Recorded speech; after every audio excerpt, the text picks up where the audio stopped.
Hey everyone, in today's video, I'm going to show you how to send a contact on Signal. If you want to quickly share someone's number on Signal without typing it out, in this video, I'll show you exactly how to send a contact in just a few taps. Super easy and works in both Android and iPhone.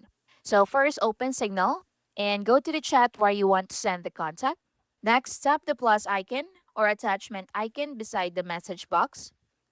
This opens a menu with different options like photos, files, and contacts. Now from there, tap Contact. Your phone's contact list will pop up.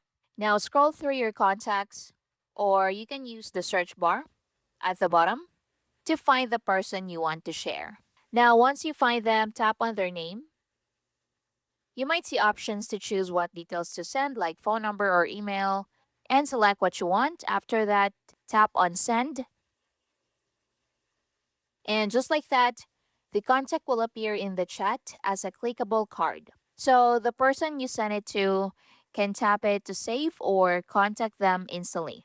You can also click on the contact to invite the person to Signal. And you can send multiple contacts at once by selecting more than one before hitting send. Also, make sure Signal has permission to access your contacts.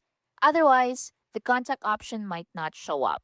And if you don't see the contact option, try updating your Signal app to the latest version. So you can do that by going to the App Store, search for the Signal app, open it, and check if it has an update option and just click on that to update the Signal app. And that's how you can send a contact on Signal. Very quick, simple, and way faster than typing numbers manually. If you found this helpful, check out my other quick Signal tips. Thank you for watching. I'll see you in the next one.